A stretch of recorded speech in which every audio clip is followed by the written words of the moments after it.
This is the Nursing 1210 Guide for Initiating Intravenous Therapy. Remember that you must have 2 validations in the skills lab on the mannequin and then 1 from the virtual IV practice case scenarios. The actual competency will be performed on the mannequin. Step 1. Check the physician's order. Remember, make sure that the patient's name, the type of solution, the amount of solution, and the IV flow rate are on the patient's chart. You will be required to calculate and regulate the IV flow rate as part of your competency. You will explain the procedure to the patient. You will collect your equipment. You need the appropriate IV solution. Make sure that it is not expired. You need the appropriate IV tubing. Note the drop rate on the tubing. You will need an appropriate sized IV cannula or catheter. You will need your IV start kit. As part of the IV start kit, you should have a tourniquet, tape, antiseptic swab, a clear adhesive dressing, and dry IV sponges. You should also have gloves. You should have an IV pole. And for the purposes of this competency, it is by gravity, so you will not need an IV pump. Before you start, you need to wash your hands or use hand hygiene. You need to assemble your equipment.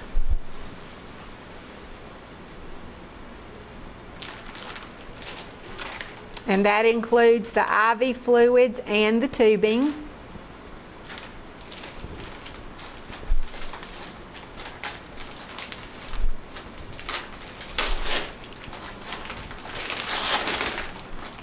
You want to check your solution for the expiration date. You want to make sure that your solution is clear and there are no cracks or leaks in the bag of fluid. You want to check for discoloration of the fluid. You want to check your tubing for expiration date.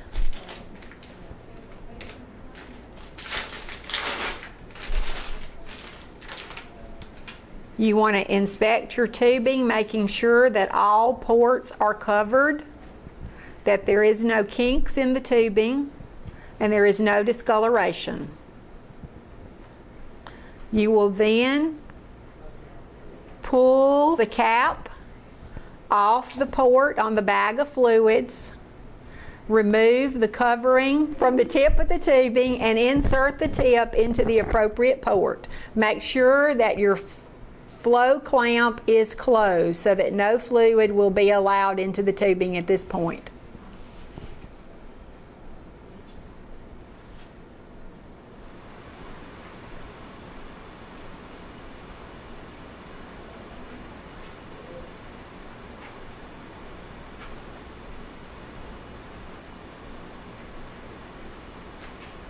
Squeeze the drip chamber and fill it about halfway full. Once it is full, open the roller clamp and allow fluid to clear all of the air from the tubing. You will note the fluid starts to run as you open the roller clamp or move it towards the IV bag. Control the flow of fluid and ensure that all air is removed.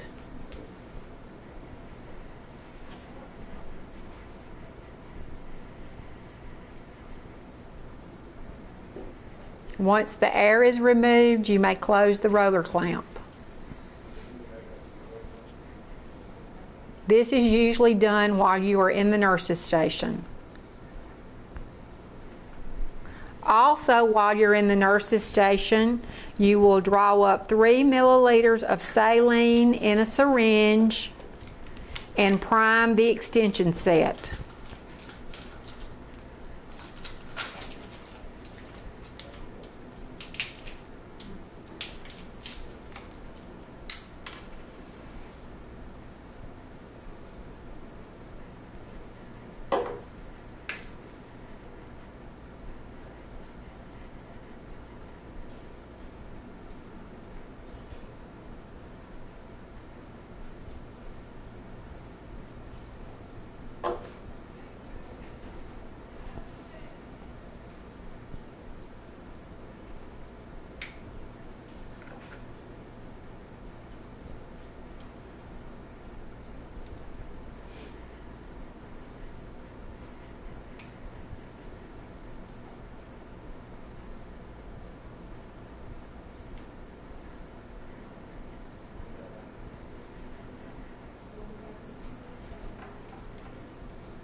You are now ready to take the rest of your supplies to the patient's room. You arrive at the patient's room. You're going to identify your patient ×3, looking at ID bracelet, matching numbers, matching name, asking the patient to state their date of birth or verifying the date of birth on the identification bracelet. You're going to position the patient for comfort. You're now going to start the procedure to actually initiate the IV fluids. You're going to apply the tourniquet.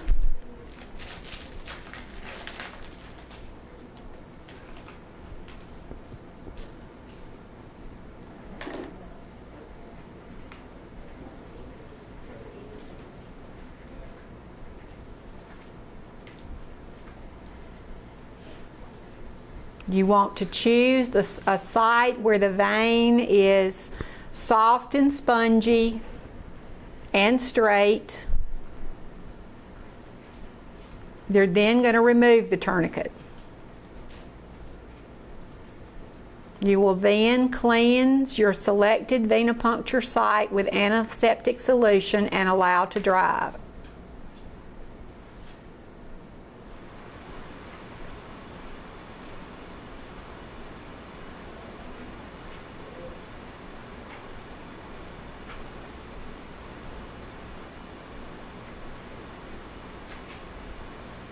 While the site is drying, arrange your IV start kit supplies within easy reach.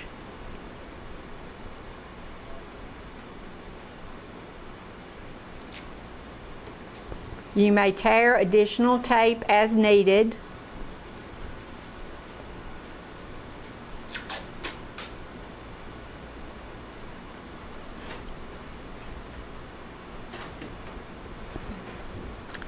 Once the site is dry, reapply the tourniquet.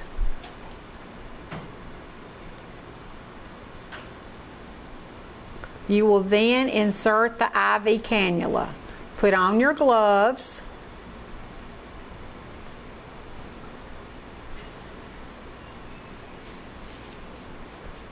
Open the IV catheter.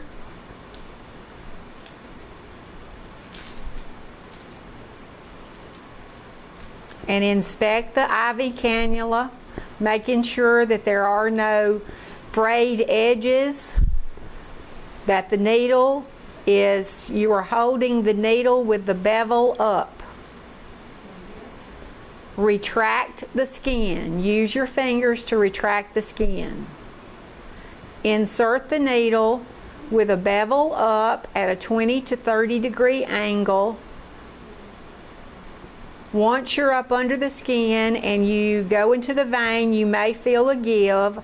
Observe for flashback or blood return in the cannula. Lower the angle of the catheter and advance the catheter while holding the needle still and stable. Release the tourniquet. Connect your extension set and flush the catheter with normal saline.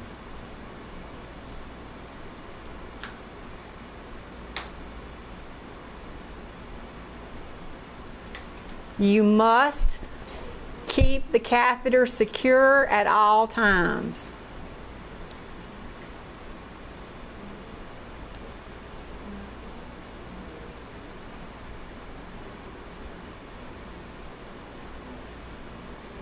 You may place a piece of tape on the extension set tubing to help secure.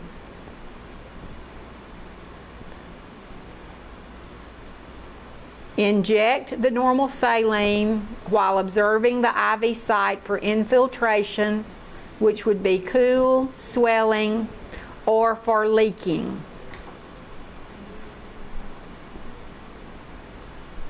You may now place your sterile transparent dressing over the IV insertion site.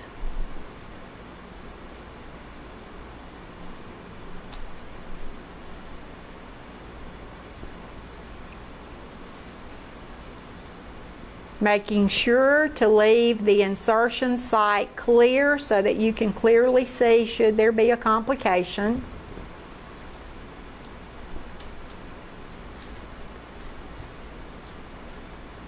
Once the dressing is secure and the IV catheter is secure, connect your IV fluids to the catheter and begin at KVO flow rate.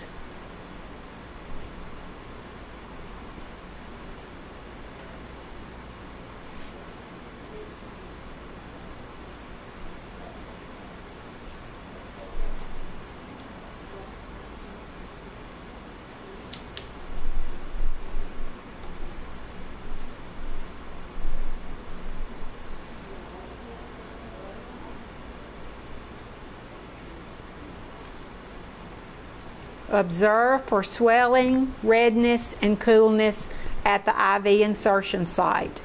If any complication occurs, you must stop the IV fluid rate and remove the IV. Secure the tubing with additional tape as needed. Label the IV site with the catheter size,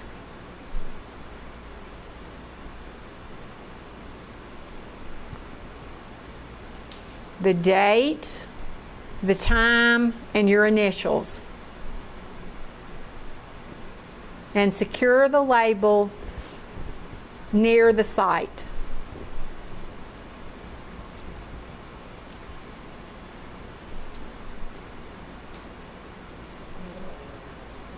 Regulate the IV flow rate according to the orders.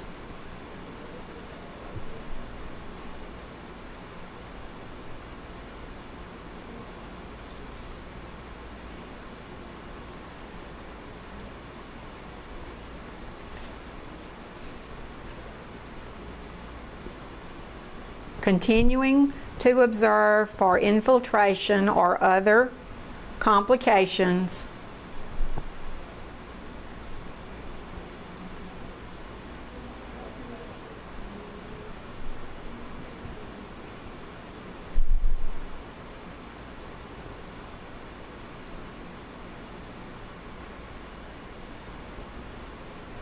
Once you have adjusted the rate according to orders, you may now clean up your patient's bedside, remove your gloves, put any used needles in the sharps container, assess your patient's IV site one more time by looking and by asking the patient how the site feels.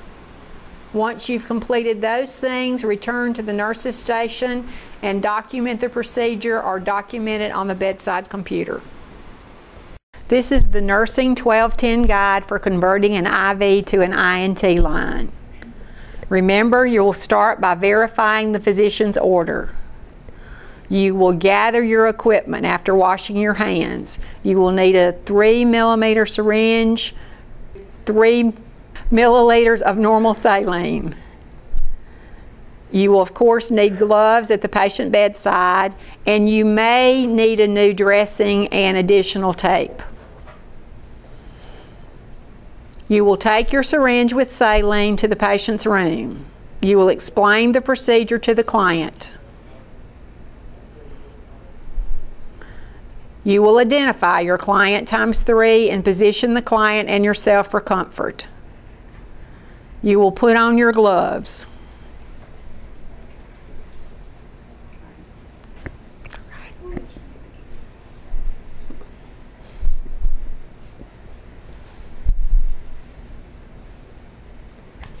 You should assess the IV site.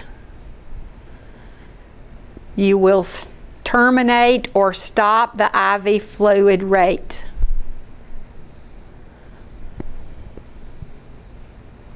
You will clean the port on the extension set with alcohol.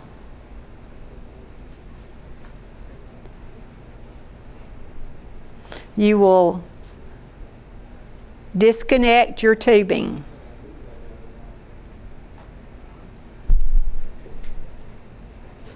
And you'll now clean the site port with alcohol. You will then connect your syringe with saline flush.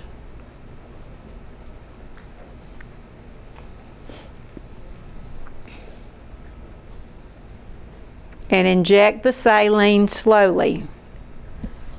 Observe the IV insertion site for redness, edema, and ask the patient if they feel any pain.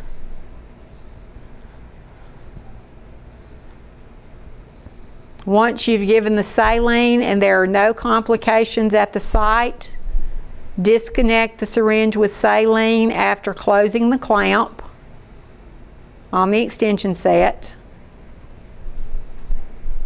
Secure the dressing and IV site and tubing as needed. Label the site with the date that you converted the IV to an INT.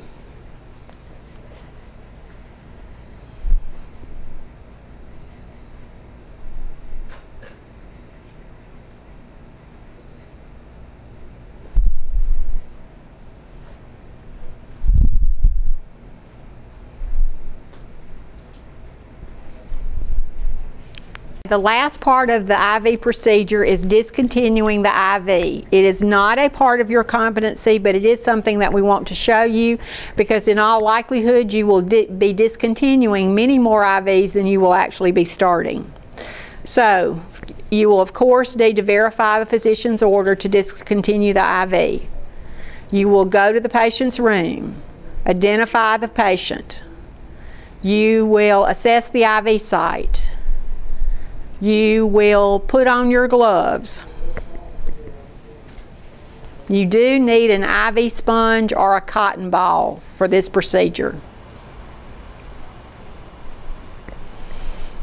You will remove the tape and the transparent adhesive dressing, being careful to keep the IV in place until you are ready to actually remove it.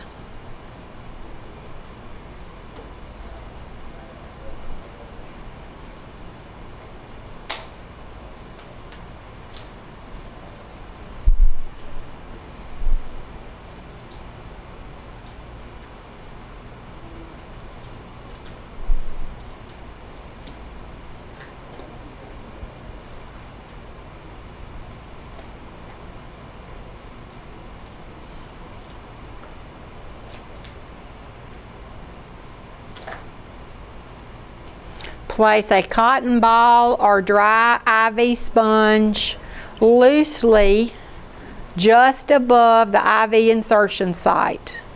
Then remove the IV and apply pressure as soon as the catheter is out. Immediately inspect the catheter tip to ensure that it is intact. Hold pressure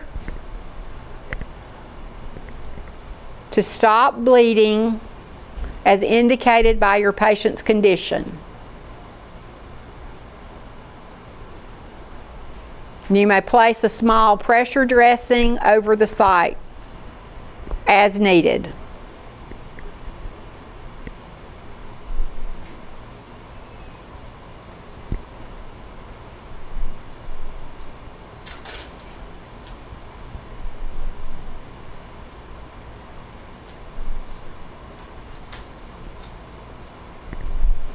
Once you've discontinued the IV, then you will assess that your patient is safe and document the procedure.